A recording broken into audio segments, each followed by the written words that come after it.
Hello students, welcome to शिक्षा academy. पिछले video तक केटीजी एंड थर्मोडायनेमिक्स का कुछ पीवाईक्यूज मैंने लिया था। आज उसका मैं बचा हुआ क्वेश्चन पार्ट 2 ले रहा हूँ। क्वेश्चन है, two gases A and B are filled in the same pressure in separate cylinder with movable piston of radius R A R B respectively on supplying an equal amount of heat to both system reversibly under constant pressure the piston of A and B are displaced। बहुत कुछ है ना।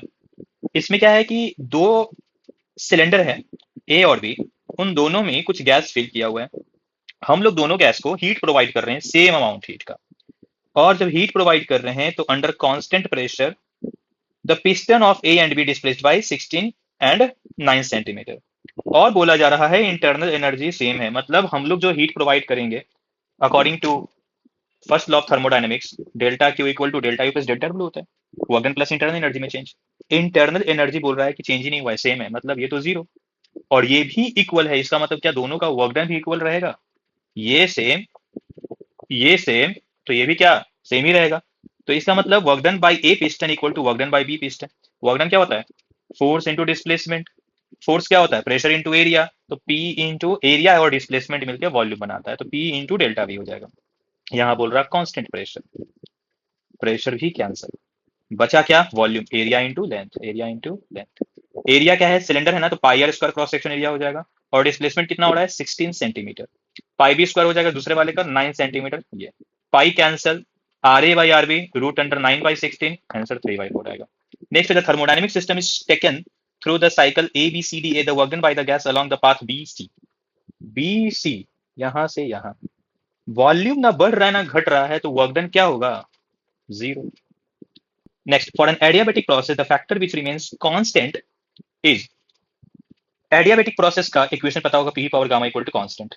P को P रहने दिया, we की जगह पे क्या पुट कर देंगे हम लोग? N R T by P. PV equal to N R T के हेल्प से हम लोग पुट कर देंगे। अब एन कांस्टेंट है, आर कांस्टेंट है, दोनों को फेंक देंगे इसके पास, तो ये भी कांस्टेंट बन जाएगा, एक नया कांस्टेंट आएगा। और क्या बचा? क्या क्या? तो P power one minus gamma, P power one minus gamma and T power gamma, ये आंसर आया। अब देखो यहाँ पे एक ये भी इक्वेशन है टी और वी का रिलेशन। तो हम लोग इस बार पी को चेंज करेंगे, पहली बार किसको चेंज किया? वी को चेंज किया टी के टर्म में, अब पी को चेंज करेंगे टी के टर्म में। वी वैसा का वैसा ही छोड़ दो, तो N R T by V, तो V power gamma minus one होगा एंड टी पावर वन होगा। आंसर नहीं है इसमें, मतलब ये वाला ऑप्शन होगा। ओके, तो अगर टी और वी का भी रिलेशन पूछा जाए तो ये लिखा जा सकता है। नेक्स्ट है कार्नोट इंजन। हाँ सुनो, ये जो हीट इंजन है रेफ्रिजरेटर है, नीट के सिलेबस से खत्म कर दिया गया, लेकिन एक इजी सा क्वेश्चन था इसलिए मैंने उठाया है। और आप लोग इसको बस समझो कि होता क्या है। Carnot engine has efficiency. Efficiency का मतलब होता है आउटपुट बाय इनपुट, जिसका फॉर्मूला सीधा सीधा ये रट जाओ। Sink, its source is at temperature 327 degree से सिंक टेम्परेचर पूछा गया। एक बात समझो, मान लो बाइक चल रही है, बाइक का साइलेंसर है, साइलेंसर में कुछ क्या है? टेम्परेचर है। और वो धुआं वहां से निकलकर सराउंडिंग में आ रहा है, सराउंडिंग का अपना एक टेम्परेचर है। तो धुआं जहां जा रहा finally that is called sink. हम लोग खाना खाते हैं, बर्तन फाइनली कहाँ रखते हैं? सिंक में। तो फाइनली जहां पे जा रहा है वो होता है सिंक।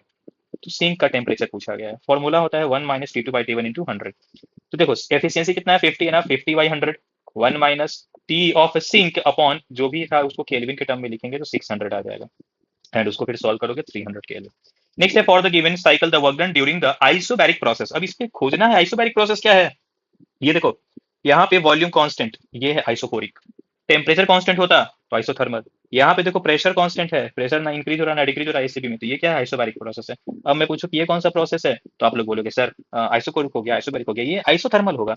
ये ना तो आइसोथर्मल है ना एडियाबेटिक है।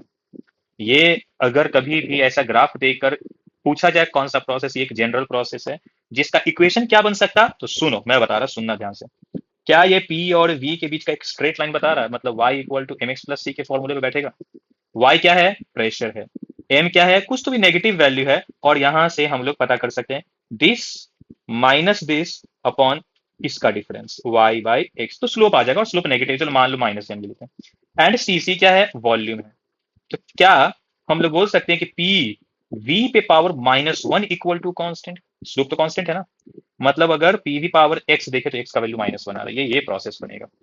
ठीक है, चलो तो यहाँ से आइसोबैरिक का एरिया निकालना है ना, बस पूरा एरिया निकाल दो और क्या। तो यहाँ से यहाँ तक का देखो, यहाँ पे मैंने एरिया निकाला, एरिया निकालेंगे तो रेक्टेंगल का एरिया बनेगा 3 into 10 power 2 into 3 minus 1, 600। Which are the following PV curve represent maximum work done. Maximum work done कहाँ से आएगा? जिसका एरिया ज्यादा होगा। वर्क डन क्या होता है? Area under the curve. Maximum area मतलब इसका एरिया मैक्सिमम है ना, ना इसका एरिया, हाँ लग तो रहा है। इसका एरिया कोई वर्क डन ही नहीं होगा, इसका एरिया छोटा सा एरिया है, मतलब सबसे ज्यादा इसमें दिख रहा है। ओके, चलो 1 mole of hydrogen gas 300 K is expanded isothermally from 1 litre to 10 litre volume, delta U in this process. Isothermal बोला है, टेम्परेचर नहीं इंक्रीज होगा ना ही डिक्रीज होगा, तो delta U in this process is 0। Next है a vessel containing 3.2 gram of dioxygen gas at STP standard temperature pressure बोलते हैं इसको। The gas is now transferred to another vessel at constant temperature there where pressure becomes 1/3 of the original pressure। Pressure पहले का कुछ है 1 atm लिख दिया, और वॉल्यूम कैसे निकालेंगे, तो यहाँ बोला गया है कि अगर 1 मोल हम लोग वॉल्यूम ले तो 22.4 लीटर बनता है। यहाँ पे 1 मोल नहीं है, 1/10 मोल है। कैसे? 32 ग्राम अगर ऑक्सीजन लेते तो ये 1 मोल का होता, 32 ग्राम, लेकिन यहाँ पे 3.2 ग्राम है, तो क्या 1/10 मोल नहीं है ना? ये 1/10 मोल है, तो 1 मोल का वॉल्यूम 22.4, तो 1/10 मोल का वॉल्यूम 2.24 लीटर में है, याद रखना ये लीटर में। अब क्या बोल रहा है कि प्रेशर 1/3 हो गया, 10⁵/3 हो गया, तो वॉल्यूम बताना है। ठीक है, यहाँ पे बोला गया है कांस्टेंट टेम्परेचर, मतलब आइसोथर्मल, आइसोथर्मल के लिए P1 V1 equal to P2 V2 लगा सकते हैं ना। चलो अब यहाँ से चुपचाप वी सॉल्व करना और कुछ नहीं, 10⁵ कैंसिल हो जाएगा, 3 से मल्टीप्लाई करेंगे, 6 और 6.72। Which are the following? Which are the among the following is correct option for right relationship between CP and CV? Mayer's relation पता होगा, CP होता है F/2 + 1R, CV होता है F/2R, दोनों को माइनस करेंगे तो F/2 कैंसिल हो जाएगा, बचेगा सिर्फ R, CP - CV equal to R, Mayer's relation होता है ये। ओके, चलो next, the correct option for free expansion of an ideal gas under adiabatic condition is.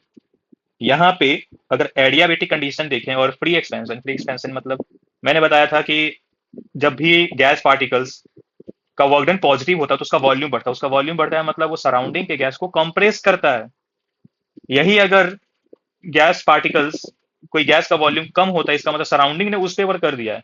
यहाँ पे कोई सराउंडिंग ही नहीं है, कोई गैस ही नहीं है, तो जैसे ही यहाँ से ये पिस्टन से अपना हम फोर्स हटाएंगे ये इधर जाएगा, और जैसे इधर जाएगा तो पूरा गैस फैल जाएगा, लेकिन स्टिल वर्क डन 0 है। क्यों 0 है? क्योंकि इसने किसी को कंप्रेस ही नहीं किया, कोई था ही नहीं यहाँ पे, कोई गैस ही नहीं था जिसको वो कंप्रेस कर सकता। कोई गैस होता तो इसका वर्क डन पॉजिटिव बोलते हैं कि इसके अगेंस्ट में इसने कुछ वर्क किया। अब क्रिकेट टीम उतर जाए एक ग्राउंड पे और अपोजिशन आए ही नहीं, अपने में खेल के हाँ जीत गए, ऐसा नहीं हो सकता है। अपोजिशन चाहिए जीतने के लिए, हारने के लिए अपोजिशन चाहिए, वर्क करने के लिए अपोजिशन चाहिए, अपोजिशन ही नहीं है, तो काय का work done? No work done. भले ही वो अपना एक्सपैंड हो गया, लेकिन स्टिल वर्क डन क्या होगा? 0, और इंटरनल एनर्जी में कोई चेंज नहीं, मतलब no heat, no change in temperature, no work done. Okay, चलो तो ये था थर्मोडायनेमिक्स का सारा क्वेश्चन जो भी प्रीवियस ईयर में आया हुआ था, इंपॉर्टेंट जो था, क्योंकि बहुत सारा क्वेश्चन हीट इंजन और रेफ्रिजरेटर से वो मैंने नहीं लिया है, कोई काम का नहीं है, सिलेबस में नहीं है अभी। तो आप लोग इस वीडियो को देखो, अच्छे से प्रैक्टिस करो क्वेश्चंस को। नेक्स्ट चैप्टर मैं काइनेमेटिक्स करूंगा, 1D एंड 2D मोशन, तब तक के लिए आप लोग अच्छे से